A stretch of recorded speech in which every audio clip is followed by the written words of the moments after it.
আজকে আমি যে জিনিসটিকে মাটি দিয়ে তৈরি করব, এবার তোমরা দেখতে থাকো আমি কি বানাচ্ছি এটা মাটি দিয়ে।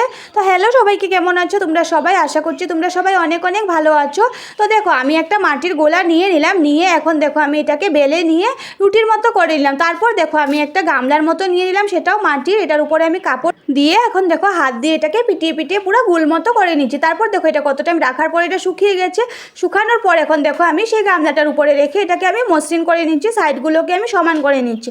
তারপর দেখো এটাতে আমি ডিজাইন করে নিচ্ছি। তো এটা আমি কি বানাচ্ছি বলো তো? এটা শুকিয়ে গেলে শুকানোর পর এটাকে পুরাবো, পুড়িয়ে নিয়ে এটার মধ্যে ভর্তা করে আচ্ছা করে মেখে তারপর আমি খাবো। তো দেখো ভর্তাটা করার জন্য যেটা লাগবে সেটাকে আমি করে নিচ্ছি। তো দেখো কিভাবে করছি। আর নেক্সট ভিডিওতে আমি কি বানাবো আমাকে কমেন্ট করে জানিও। আর দেখো তোমাদের যদি আমার এই ভিডিওটা ভালো লেগে থাকে তাহলে অবশ্যই আমার চ্যানেলটাকে সাবস্ক্রাইব করে আমার পাশে থেকো। তো দেখো তোমাদের সাথে কথা বলতে বলতে আমার জিনিসটা তৈরি হয়ে গেছে। আর লাস্টের ভিডিওটা একটু কালো কালো আসছে, কারণ দেখো পুরো অন্ধকার হয়ে গেছিলো আমার ভিডিওটা বানাতে বানাতে, তাই।